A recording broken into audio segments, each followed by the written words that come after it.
brothers and sisters, fellow Ugandans, thank you all for coming to this very important Ugandan forum. It's not a Northern Ugandan forum. I've never heard of any country in the world called Northern Uganda. I don't know where that is. Maybe somebody can tell me. Anybody who knows where a country called Northern Uganda is, please raise your hand and let me know. Thank you. So it's very important to lay the groundwork from the get-go. There's no such thing as Northern Uganda. We have a Ugandan problem. Part of the reason why it's lasted for such a long time is because we've allowed it to be cast in our minds as a Northern Ugandan problem. Just by agreeing to that terminology alone, it means that we have also contributed to the prolongation of this tragedy. I come from a media background, so obviously words are very important to me. When you hear terms like IDP, an IDP could be a place where you go to spend the night if you miss your bus. Internally displaced. As if those individuals had a choice. As if they displaced themselves intentionally to live in those camps for 23 years. How do you willingly go to live in a facility where you know that the assured outcome is death from lack of sustenance, lack of food, lack of hydration, lack of medical facilities? So let's stop the nonsense. You know, sometimes honesty is good. Let's be honest. We travel from all over the world to come here. So why are we still pretending? Let's abandon these terminologies of nonsense and let's deal with the issue head on and recognize what it is. The tragedy is not only because of the vicious and brutal Lord's Resistance Army.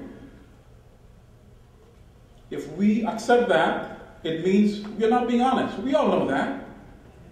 Even the government officials that are here today, they know that not to be true. They know that the Ugandan government and military is also a problem. So why don't we recognize that? Why don't we accept that and be honest about it?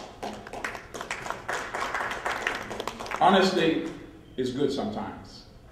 It allows us to deal with issues head on and move forward. Let's be honest. This video we just saw right now, it would be difficult to recognize who made that video, an outside organization or the Ugandan government. Let's be honest, come on. How can you show us a video that is celebrating the Ugandan military as if it is not a part and parcel of this tragedy? Tell me. That's not being honest. Does somebody agree with me or not? That's not being honest. Let's be honest. When you have a tragedy such as the Ugandan situation, let's recognize that the LRA has contributed massively to this calamity, as has the Ugandan government, by maintaining those camps for such a long time, when everybody knew what the outcome of maintaining people in those kind of living conditions, what the outcome would be. Who can deny that? So, that's why people like Olaro Tunu have a good point. When he says that, you know the outcome of those kind of living conditions, and you allow it to persist for 23 years. Can you blame somebody then for believing that that was a calculated policy? Of course not. I would not blame somebody for believing that. Let's be honest. the Ugandan problem is not very peculiar to Uganda after all. In fact, it's not even a Ugandan problem. Forget about northern Uganda. It's not even a Ugandan problem. Is it a problem of lack of accountable leadership in Africa? It's not unique to Uganda only. Where, rather than building institutions of governance and leadership, we substituted with one man or one party rule. Let's be honest. It is a question of a legitimacy of government. And when a government feels that it is not legitimate, it survives by any means necessary. There's no question of, is there rule of law when government itself is, in essence, unlawful? We talk about issues of transparency. Very good. I like the Honorable Minister's honesty by bringing up the issue of transparency.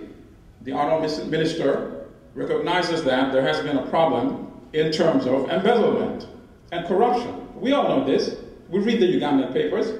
Even the government newspaper talks about corruption and embezzlement. So it's good that the Honorable Minister spoke about transparency. And I hope this transparency results into concrete measures, such as, for example, having a website like the federal government does in this country to show how the stimulus money is being spent, so that we can see how the $600 million is going to be spent, so that one day no government official is going to come forward and tell us that the money is finished when nothing has been accomplished. So by having a website that clearly marks how this money is being spent, where it's going, we can monitor it in real time, just like it's done in this country.